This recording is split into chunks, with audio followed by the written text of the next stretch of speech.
Plusers Film di sini. Nah, di video ini kita akan review One Piece chapter terbaru, yaitu di chapter 985 yang berjudul New Onigashima Plan.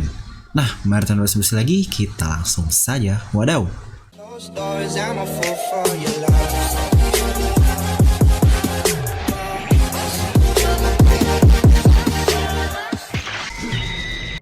Nah, seperti biasa, sebelum lanjut ke video ini, jangan lupa untuk subscribe dan juga nyalakan bel notifikasinya ya, agar video review ini langsung muncul di HP kalian. Serta pastikan sebelum komen, menonton video sampai habis, jadi tidak ada informasi yang miss dan juga yang setengah-setengah.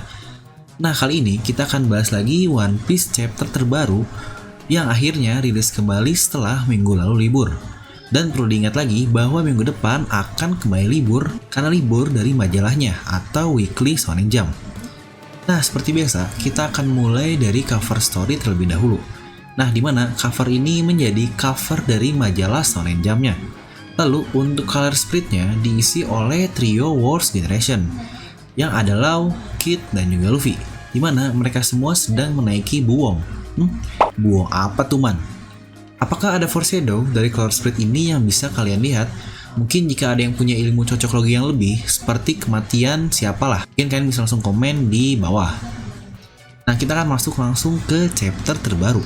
Dimulai dari tim Scabard yang bersama dengan Law, di mana mereka masuk lewat pintu belakang. Ternyata rencana mereka tak kenapa apakah sudah diketahui atau tidak, tapi si sialan Kanjuro menghadang pintu masuk belakang ini. Dimana sebenarnya kita tidak melihat Law di situ, mungkin dia sudah pergi terlebih dahulu, kita tidak tahu.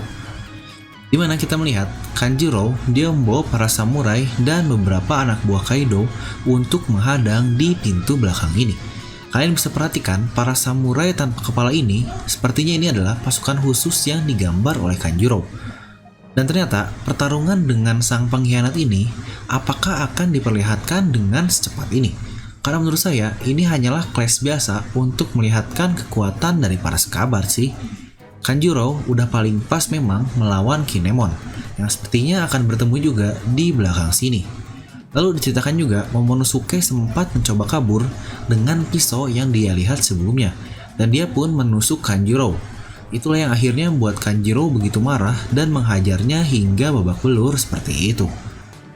Nah, karena kesal, tuannya atau Momonosuke ini dihajar seperti itu, Kikunojo alias Okiku langsung ke dalam mode bertarung dengan menggunakan pakaian lengkapnya yang mungkin disebut sebagai kabuto lah, dan dia melesat maju ke arah Kanjuro ini. Nah, kita lagi-lagi melihat benturan seperti ini yang ada efek seperti petirnya. Dimana dulu efek ini hanya muncul ketika sesama Housoku Haki beradu. Seperti contohnya Luffy dan Chinjau, lalu Luffy dan Doflamingo, dan yang terbaru Luffy lawan Katakuri. Tapi entah dari beberapa chapter lalu Luffy melawan Ulti pun dan mereka beradu, sudah terlihat ada efek petir ini.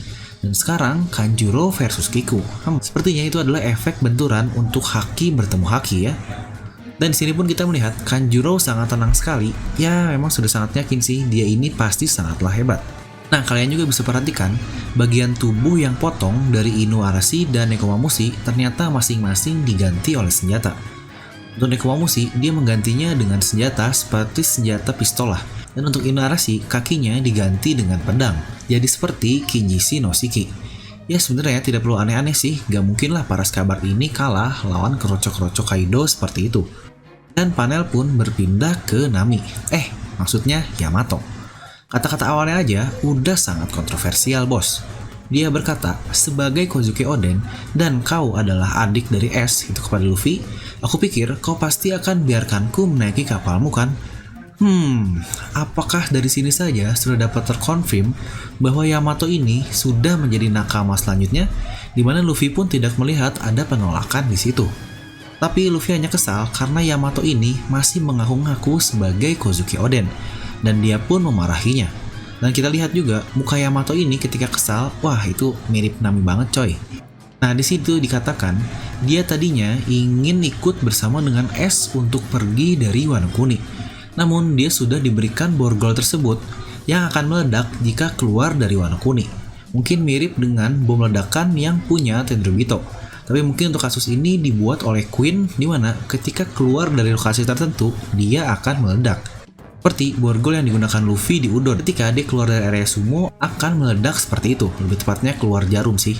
Nah, dikatakan juga dia, Yamato ini, sudah mendapatkan borgol tersebut dari dia berusia 8 tahun. Jika semenjak kematian Oden, yaitu 20 tahun yang lalu, dan dia pun langsung dihukum pada saat itu juga, berarti benar prediksi saya sebelumnya bahwa dia pasti akan berumur sama dengan Momonosuke, yaitu seharusnya 28 tahun. Dan Luffy pun yang melihat itu, dia langsung berkata bahwa dia bisa membantu melepaskan borgol batu tersebut menggunakan kekuatannya. Yang kita pun tahu itu adalah advance dari Busoshoku Haki yang sedang Luffy pelajari setelah dari arc Udon ini. Atau mungkin buat yang sudah menonton video saya tentang Haki, saya menyebut itu semua sebagai Implosion Ryuo. Yamato punya background yaitu sering dihajar oleh bapaknya alias Kaido saat masih kecil. Sama seperti Luffy oleh Garp saat dia masih kecil juga. Pantas sepertinya itulah alasan kenapa Yamato ini sangatlah kuat untuk suatu karakter cewek. Nah, momen dimana Luffy mau melepaskan borgol tersebut, akhirnya pengumuman Kaido pun langsung dimulai. Dan mereka malah mengintip. Pengumuman diawali dengan intro setelah kematian Shirohige dan pembubaran Shichibukai. Dan akhirnya dikatakan mereka beraliansi antara mantan kru bajak laut Rocks ini, yaitu Big Mom dan juga Kaido akhirnya diumumkan secara resmi. Dimana salah satu targetnya adalah untuk mencari Ancient Weapons. Dan diakhiri dengan pencarian harta paling besar di dunia ini, yaitu One Piece ini sendiri. Sebenarnya gila sih, ternyata bukan aliansi untuk meningkatin kekuatan tempur dan untuk membuat perang saja, tetapi mereka benar-benar mengincar One Piece ini. Berarti kurang lebih mereka ini sama seperti Luffy, mereka sudah punya 2 Road Poneglyph. Namun untuk Luffy akan punya yang ketiga, yaitu di Onigashima ini. Nah, kalian pasti bisa ngeh juga, ketika ngomongin One Piece, di situ Yamato berbicara One Piece, seperti dia sudah mengetahuinya itu semua. Ya, itu sebenarnya sangat wajar juga karena dia sudah membaca jurnal dari Kozuki Oden yang isinya pasti ada membahas tentang apa itu One Piece ini. Nah, lanjutan pidato Kaido tersebut berkata bahwa Wano ini secara geografis sudah menjadi sebuah markas besar, di mana dilindungi oleh air terjun dan tidak terikat oleh pemerintah atau apapun. Dia ingin semakin meningkatkan kekuatan tempurnya dengan menggunakan ibu kota bunga. Di mana di situ Orochi yang tidak terima langsung memarahi Kaido ini. Dan Kaido di situ dia meminjam pedang milik King untuk akhirnya memotong kepala si bangsat Orochi ini dengan sangat rata. Sebenarnya ini adalah kali kedua Oda membunuh karakter dengan cara memotong kepalanya. Suatu cara yang sangat ekstrim menurut saya. Dimana yang pertama, kalau tidak salah adalah ketika Kiros memotong kepala Doflamingo. Yang ternyata akhirnya kita pun tahu itu adalah kloningan dari Doflamingo saja. Apakah Oda akan mengulang hal seperti itu di Wano Kuni ini? Dimana keduanya adalah sama-sama seorang pemimpin, dan sekali lagi itu adalah sangat ekstrim untuk membunuh dengan cara seperti itu. Seperti bukan Oda style banget. Dan jika Orochi masih hidup, seharusnya ada 2 skenario yang mungkin terjadi. Pertama, itu adalah gambaran Kanjuro yang membuat Shogun ya secara kasar kloningan lagi lah. Tapi kelemahannya untuk skenario 1 adalah pasti bakal banyak yang bilang, loh itu kan yang menyerang seorang Yonkou. Masa ketipu sama kloningan seperti itu jika dia punya Kenbunsoku Haki? Oke, itu mungkin kelemahannya. Tapi untuk skenario kedua adalah jangan-jangan ada efek lain dari buah iblis yang Orochi makan, dimana dia harus dibunuh sebanyak 8 kali karena dia memakan buah iblis Yamato no Orochi dengan 8 kepala ular. Dimana mitosnya adalah harus memotong seluruh 8 kepala tersebut agar bisa mengalahkannya.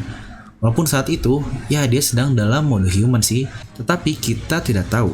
Walaupun sebenarnya saya sangat senang si bangsat ini mati, tapi saya lebih ingin melihat dia tersiksa sih. Zihahaha. Lanjut, Kaido berkata bagi para samurai yang lain untuk memilih apakah akan melawan mereka atau menjadi bajak laut di bawah mereka. Sebuah pilihan yang biasa Kaido lakukan untuk merekrut anggota baru, dimana sudah sangat jelas samurai normal pasti akan berpindah pihak. Tapi ada hal yang mencurigakan nih dari para samurai Mima Warigumi. Jika mereka mempunyai harga diri tinggi, pasti lebih baik melawan dan mati di sana. Apakah akan ada tambahan lain lagi untuk aliansi? Dan seiring berlanjutnya pidato Kaido ini, kita melihat kenapa di situ Kiku menangis ya. Apakah di luar pun masih terdengar semua pengumuman yang dikatakan oleh Kaido? Dan lanjutan pidato itu, di mana Wano Kuni ini akan mengganti namanya menjadi New Onigashima, di mana awalnya ibu kota bunga menjadi Onigashima dan akan dipimpin atau disoguni dengan Yamato ini, alias anak dari Kaido. Dan Luffy yang panik karena melihat kondisi dari Momonosuke yang akan dieksekusi seperti itu, dia langsung berlari ke arah Momonosuke ini, bersama dengan Yamato di sebelahnya. Dan lihat, Yamato masih menggunakan borgol tersebut karena sebelumnya terdistraksi oleh pidato Kaido, yang berarti Luffy belum membebaskan Yamato ini. Nah, sepertinya jika Yamato sudah benar-benar dibebaskan, dia pasti akan mengikuti kemanapun Luffy mau. Dan mungkin inilah benar-benar seperti foreshadow bahwa dia akan menjadi next Nakama. Nah, di mana kemunculan Yamato tersebut, para kerocok Kaido yang lain berkata untuk menghubungi Tobiropo. Jadi apakah yang kira-kira akan terjadi di chapter depan? Jika Tobiropo datang terlebih dahulu untuk menghadang, sepertinya itu akan lebih baik atau skenario yang lebih baik, dan semoga saja Wushu yang akan datang. Namun akhirnya akan datang juga Zoro dan Wushu versus Zoro ini.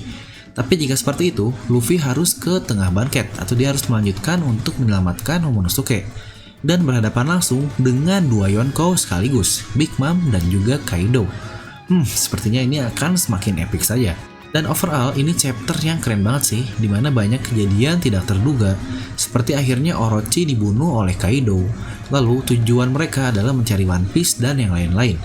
Jadi untuk overall akan saya beri nilai untuk chapter ini adalah 9 dari skala 10. Dan lagi-lagi saya ingatkan, jangan lupa minggu depan ini libur lagi. Jadi One Piece akan rilis 2 minggu ke depan.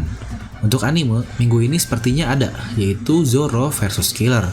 Nah, jadi begitulah menurut saya untuk review chapter kali ini. Bagaimana menurut kalian? Mungkin bisa langsung tuliskan di kolom komentar di bawah. Dan seperti biasa, semoga kalian terhibur dengan video ini. Like aja kalau kalian suka, dislike aja kalau nggak suka. Jangan lupa untuk subscribe dan juga share video ini ke teman kalian. Gue Davila pamit, and I'll see you guys next time.